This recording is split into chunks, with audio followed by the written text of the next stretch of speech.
now for the really talented people, okay? This is exciting. All right, first up, I am so excited to see this woman perform. She was on a roast with me, and she was the victim of maybe the worst hosting I had ever seen in my life. After this very talented, sweet girl comes up and crushes it, okay, does very well, this idiot of a host comes up and says, you know, I wasn't listening to anything Jen was saying, I was just staring at her big tits. And I'm like, that's so unprofessional. You're supposed to stare at them in post. Okay? Very unprofessional. No. But no, I really wanted her to be treated and honored correctly and hosted properly. And so we are so glad to have her on the season finale. She's very talented. Please give it up for the lovely Jenn Fitzsimmons. Yeah!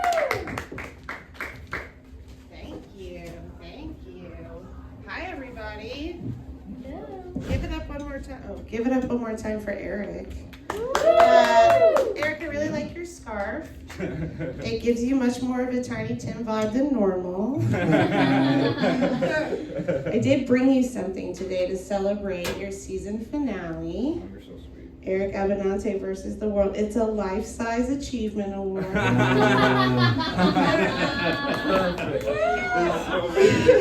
you so much. You're welcome. You're welcome. Oh my goodness. I'll cherish this forever. And Sidekick Steve, I just met you today. That's awesome.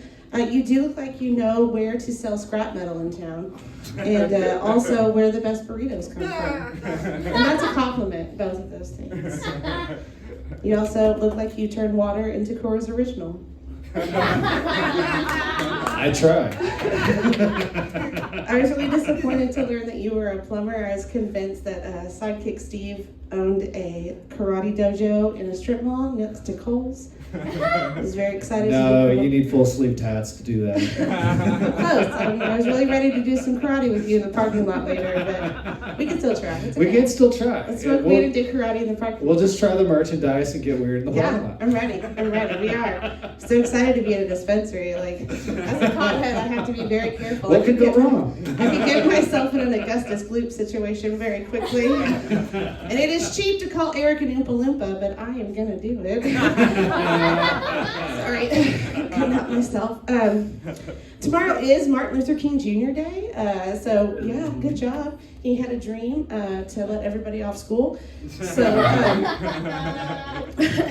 and I am a little afraid I'm going to wake up in the morning and Trump's going to have tweeted that it's now called Charlie Kirk Day.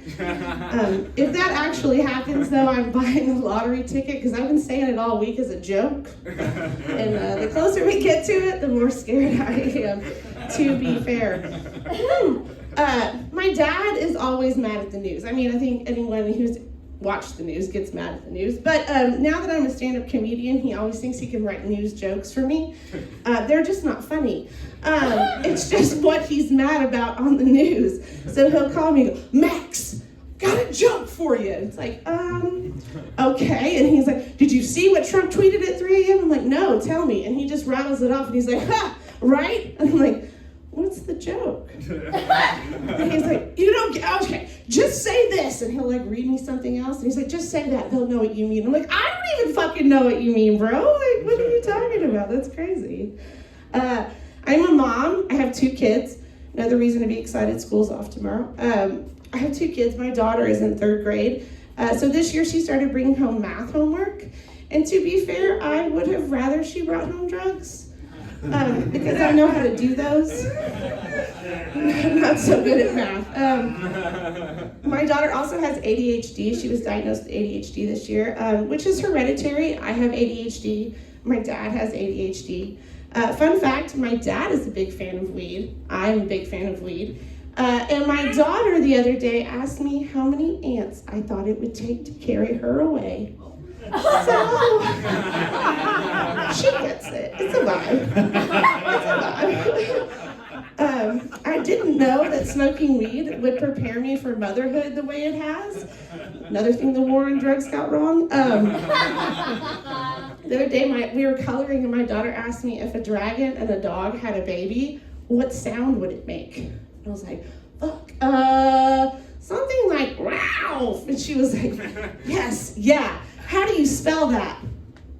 And you're not a little stoned when your kid asks you how to spell Ralph, you're fucked, brother, because she wants to know. I figured it out, it was okay. As someone who smokes a lot of weed, I do refuse to eat those plant-based meats, the meat alternatives, because I too identify as a plant-based meat. And I refuse to be the one who puts the cannabis in cannibalism. I do like those Morningstar Farms corn dogs, though. Have you guys ever had those? They taste good, but the meat inside is a little weird. It like unwraps from the stick like a roll of wrapping paper. Can you guys imagine if an uncircumcised dick did that? Like, could be a feature instead of a flaw at that point. Both taste good with mustard. So there's that. Anyway, I think that's it for me, Eric. I don't have much else to talk about, guys. Sorry. Give it up for Jen one more time. Oh my God, that was wonderful. You really destroyed my brain with that image of the hot dog. I really can't think of anything else. Oh, I got like sympathy pains and What do you come off of that one with? yeah, off my schmeckle. Yeah, no, I'm scared. Yeah, No, what would the Jewish name for that be? that's a super. That's the moil. That's a super circumcision right there. That is extra. That is quite We extra. call it the Wiener Schnitzel. That's the German version. Yeah, if I was funny, that was the answer.